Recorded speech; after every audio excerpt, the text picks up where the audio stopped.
السلام علیکم، میرا نام ڈاکٹر سمیع اللہ ہے۔ آج میں آپ لوگوں کے ساتھ ایک بات شیئر کرنا چاہتا ہوں۔ میں ابھی کلینک پہ بیٹھا ہوا تھا اور اب تک صبح سے مارننگ میں نے 3 ایسے پیشنٹس دیکھے ہیں جو تینوں کے تینوں بچوں کی کے پیرنٹس کی کمپلینٹ یہ تھی کہ اس کو دست ہے دانت نکلنے کی وجہ سے۔ ایک بڑی کامن سی کمپلینٹ ہے، ایک بڑی کامن سی متھ ڈیولپ ہو گئی ہے، ایک کامن سی غلط فہمی کہہ سکتے ہیں آپ اس کو، کہ ماں باپ یہ سوچتے ہیں کہ کیونکہ بچے کے دانت نکلنا شروع ہوئے ہیں تو اس لیے اس کو دست ہونا شروع ہو گئے یا دانت نکلنے کی وجہ سے اس کو بخار ہو رہا ہے۔ ایسا ہرگز نہیں ہوتا۔ ہاں،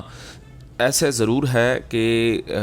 بچے کے جب دانت نکل رہے ہوتے ہیں اس ٹائم پہ بچے کے دانتوں میں خارش ہوتی ہے، بچہ دانتوں میں خارش محسوس کرتا ہے، تو جس کی وجہ سے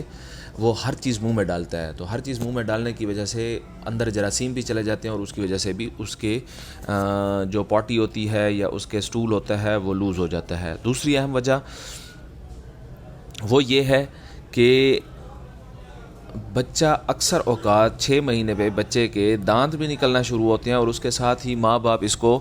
ٹھوس غذا بھی شروع کر رہے ہوتے ہیں، تو ٹھوس غذا شروع کرتے ہوئے بچے کا معدہ اس کو آسانی سے ایکسیپٹ نہیں کرتا، تو اس کی وجہ سے تھوڑا سا سٹول لوز ہو جاتا ہے۔ اور تیسری وجہ یہ ہے کہ 6 مہینے تک بچے میں جو مدافعت ہوتی ہے وہ ماں کی طرف سے ہوتی ہے، مطلب ماں کی طرف سے اینٹی باڈیز جو ہے وہ بچے میں موجود ہوتی ہیں، اور جس کی وجہ سے بچہ ہر قسم کی انویڈنگ آرگنزم سے لڑ رہا ہوتا ہے، تو 6 مہینے کے بعد وہ ماں والی مدافعت بھی کم ہو جاتی ہے یا ختم پڑ جاتی ہے، جس کی وجہ سے بچے میں زیادہ چانس ہوتا ہے کہ 6 مہینے کے بعد اس کو دست لگیں گے۔ تو برائے مہربانی اس چیز کو ایسوسیشن کرنا چھوڑ دیں، اس چیز کو لنک کرنا چھوڑ دیں کہ یہ بچے میں جو دست ہیں وہ